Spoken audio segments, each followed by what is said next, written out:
દર્શક મિત્રો, મહામંથન મંતવ્ય ન્યૂઝમાં આપનું સ્વાગત છે।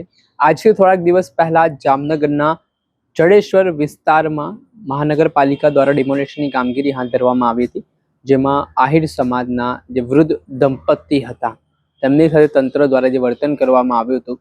30 વર્ષથી આ દંપતી છે તે જે ખુલ્લા પ્લોટમાં છાપરું બાંધીને રહી રહ્યું હતું। તે દરમિયાન પોલીસ પ્રશાસનના લોકો પણ ત્યાં પહોંચે છે ને વૃદ્ધ દંપતી દ્વારા વિરોધ કરવામાં આવે છે ડિમોલેશનની કામગીરીનો, ને જે તેમનું ઘર છે તે ન તોડવા માટે અપીલ પણ કરવામાં આવે છે। છતાં અહીંયા સંવેદનહીન બનેલ જામનગર મહાનગરપાલિકાનું તંત્ર છે તે આ વૃદ્ધ દંપતીનું મકાન છે છાપરું છે તે તોડી પાડે છે। હાલ ગરમી પડી રહી છે, ધમધોકતો તાપ જોવા મળી રહ્યો છે અને આવી સ્થિતિમાં જે ડિમોલેશનની કામગીરી થઈ તેના કારણે આ લોકોમાં પણ રોષ જોવા મળી રહ્યો છે। ત્યારે આ આહિર સમાજના વૃદ્ધ દંપતી સાથે જે પ્રકારનું વર્તન પોલીસ દ્વારા કરવામાં આવ્યું, મહાનગરપાલિકાની ટીમ દ્વારા કરવામાં આવ્યું, તેને લઈને આમ આદમી પાર્ટીના નેતાઓ પણ મેદાને પડ્યા હતા। ત્યારે હવે આ મુદ્દો છે તે ચર્ચિત બન્યો છે ને આને લઈને હવે જામનગરના મધર્સ ફાઉન્ડેશનના જલ પટેલ પણ મેદાને આવ્યા છે, જ્યાં તેમણે જે વૃદ્ધ પીડિત દંપતી છે તેમની મુલાકાત લીધી છે ને આ દરમિયાન કેટલાક ચાબખા માર્યા છે। તેમણે કહ્યું કે આ દંપતી છે તે ઘણા વર્ષોથી અહીંયા રહી રહ્યો હતો, ત્યારે તેમને ખોટી રીતે અહીંયાથી હટાવવામાં આવ્યા ને આ જમીન છે તો ઉદ્યોગપતિઓને પધરાવવા માટેનું આખું કાવતરું થયું છે।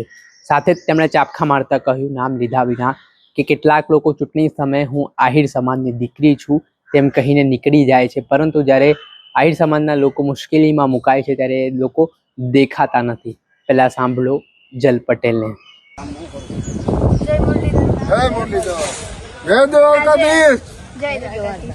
આજે હું જલ પટેલ મધર્સ ફાઉન્ડેશન તરફથી પીડિત પરિવારની મુલાકાતે આવી છું।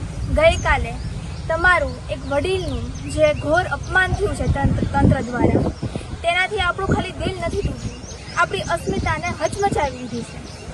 એના દ્વારા હું આજે સ્પીચ અહીંયા બોલવા આવી છું। જ્યારે નેતાઓને વોટ માંગવા હોય છે ત્યારે એ લોકો એવું કહે છે કે હું હાલારની દીકરી છું, હું આહિર સમાજની દીકરી છું, પણ જ્યારે આજે એક માતા રોડ ઉપર તણાઈ છે ત્યારે એ હાલારની દીકરી ક્યાં મોઢું છુપાઈને ફરે છે? આ મારો પ્રશ્ન છે।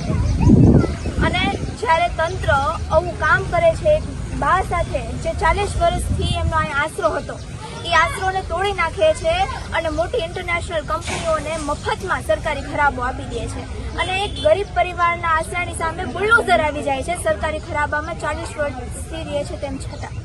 તો મારી તંત્રને એટલી જ વિનંતી છે કે આ લોકો સાથે એવું ના કરવું। અને બા, તમે એકલા નથી, મધર્સ ફાઉન્ડેશન તમારી સાથે છે। અમે તમારો એક ઢાલ બનીને આવ્યા છીએ। અમે તમારા મકાનની અરજી પણ કરીશું અને તમારા પરિવાર માટે મધર્સ ફાઉન્ડેશનનો દ્વાર 24 કલાક ખુલ્લો છે। આ સમગ્ર વિડીયો છે તે સામે આવ્યો છે, ભાવુક કરી દે તે પ્રકારનો છે, કેમ કે જે રીતે માજી છે તે રડતા જોવા મળી રહ્યા છે ને તે પણ એક અપીલ સરકારને કરી રહ્યા છે ભાવુક થઈને કે જે તેમનો આશયાનો હાલ ગરમીમાં છીનવાયો છે તેમને રહેવા માટેની વ્યવસ્થા આપવામાં આવે। એટલે જલ પટેલે હાલ આશ્વાસન આપ્યું છે કે આ મધર ફાઉન્ડેશન દ્વારા તેમની મદદ કરવામાં આવશે। જોવાનું રહ્યું કે હવે આગામી સમયમાં આ સંવેદનહીન બનેલા તંત્ર દ્વારા કઈ રીતની સંવેદના દેખાડવામાં આવે છે।